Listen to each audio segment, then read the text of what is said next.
right, so here we are. We're turning the corner on the end of session. It's always such a bittersweet time because all of the reflections that we've had, all of this opening up to our true nature, we recognize it's just always a short shifting gaze away. But it's very easy for the weeds to come back in again when we walk away. You know, there's a very seductive and compelling story we tell ourselves about our life. It's so seductive because we made the story up. We know what we like, yeah? We know what we don't like. So it makes sense that it would be very hard to get out of our head, so to speak. Yeah? That we get stuck there. There's a case in the Shōyōroku, or the Book of Equanimity. It's a 30-second case. It's called Kyōzan state of mind. This is a very subtle case. So I want you to be patient with it. Let it work within you. Yeah. You may walk away saying, well, I don't quite understand. To a large extent, that's the point. It's not about understanding. It's about knowing where our attention should reside. Right? The case is this. Attention, Kyōzan asked a monk, where were you born? Where were you born? The monk replied, Yu province. Kyōzan said, do you think of it? The monk replied, I think of it always. Kyōzan said, subjective thought is your mind. Objective thought is the environment. Therein, there are ideas like mountains, rivers, the great earth, towers and buildings, people and animals. Reflect upon the mind that thinks. Is there something there or not? The monk said, as for that, I don't see anything at all. Kyōzan says, as a belief, that's all right. As a person, that's not at all right. The monk said, teacher, do you have any particular instruction? Kyōzan said, to say I have something particular or not misses the point. As for your view, it only reaches one mystery. In taking a seat, putting on your robes, observe it for yourself, on and on. That's the whole case. There's a lot for us to kind of take a step back. We have to take a step way back to gaze over this entire vista. Huh?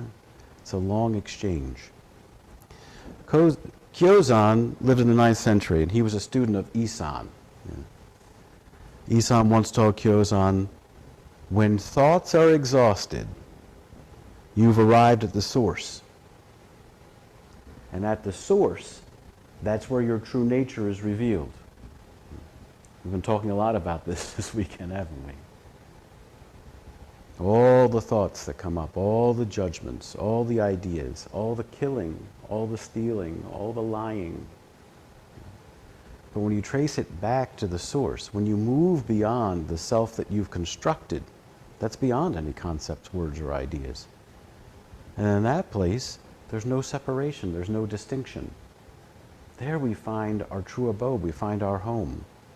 We find a home that is fit for us.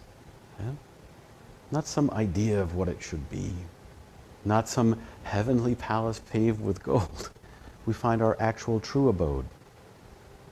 Where's that abode right now? Yeah? Keep that in mind. Where else would you like to be? If you can't find enlightenment right where you're sitting, where do you plan on finding it? Yeah? Where do you plan on finding it? So in that place, there's no difference between ideas and affairs, between inside and outside. And there the Buddha is born. Internally, permanently, abidingly, unceasingly. We're always giving birth to that Buddha. Buddha just means awakened one. If we want to find our true nature, that's where we're going to find it. But we have to exhaust our thoughts first. Exhaust is always an interesting way of pointing at it, yeah? Because that stream of thinking always is going on. The issue is we see the train start coming and we run and we chase it and we go, wait for me, right? And we jump in and then we ride it. Yeah? We ride that wave of our judgments, of our ideas. Yeah? We miss the solid landscape of our lived experience. Subjectively, we have thoughts about who we are, thoughts about who we should be, some idea of who we'll be when everything goes well. I'll be okay when, that magical, mystical place that only you thought you knew about, yeah? It's common to all of us who ride this train of discursive thought, all of us who are looking for giving rise to this I. Yeah? So it becomes very, very interesting and compelling that all these reactions, all of these ideas that we generate are giving rise to some sort of image or picture of who we think we are. Yeah? That's what Kyōzan's really talking about here. As a belief, that's all right. That's all right. Sure. You can cling on to that. But if you're going to be a genuine, true person, that's not going to work well at all, is it? Well, you tell me, is it? How does it go? Yeah. When we make those judgments, when we abide in them. Yeah. When we separate ourselves into constituent elements and judge them good or bad. Push some off into the darkness, pull some into the light. Split ourselves up so far that we can't tell whether we're coming or going. You're not a complete person till you pull all of this into the light, till you recognize all of the creative energy that's present and flows through you when you get unstuck. Yeah. Kyōzan would often talk to his students and he would tell them, in my shop, in my little Zen shop here, you can come in and you can get a wide range of goods. Anything you want, we've got it all. Yeah? If you come here looking for mouse turds, we've got plenty of those. I can give you them all day long. Yeah? If you come looking for real gold, I can give you that too. And one of his students chimed in when he was making this statement and said, I don't want the mouse turds. Yeah? Could I have the master's real gold? And Kyōzan said, you can try to bite the head of a flying arrow until the year of the ass, but you won't succeed. The monk couldn't respond to it, so Kyōzan said, if you want to exchange something, if you want to let something go in exchange for it, then we can make a deal. If you don't want to exchange anything, then we can't. Sounds to me like you're still looking for the mouse dung. Yeah. What are you willing to give up in exchange for it? For that real gold. For that real gold of your lived experience. For the deep recognition that who you are right here in this very moment is complete. It's vast and boundless. It's more than you could ever fathom in the first place. You have resources beyond your wildest dreams. As long as you work with them creatively, get rid of all of the crystallization around this thing you call I. You're sufficient for every challenge your life brings you. If you're looking for your true self, it's not something for you to find. It's always present.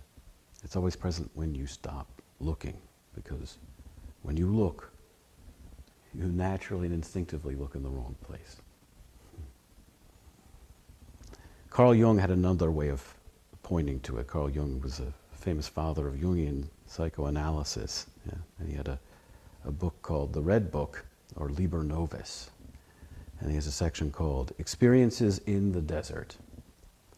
And he's talking about a dialogue he's having within himself. Yeah? He talks to his soul. We could call that his true nature. He says, "How, tell me, do you then believe that your thoughts should help you?" How do you believe your thoughts should help you? And he replies, "I would always like to refer to the fact that I'm a human being, and I'm weak, and sometimes I don't do my best." But the soul, or his true nature, responded back and said, "Is that what you think it is? To be human? Is that what you think it is to be the inheritor of everything?" How little adept we are at living. He goes on to say, "We should grow like a tree that likewise does not know its law." Yeah. Let go of those fixed ideas about what you think your life should be, will be, could be. And you find your life where it is right now. I promise you. You walk away with a glimpse of that, and there's no way to go back. Yeah? There's no way to go back. Please don't forget what you've seen here this weekend.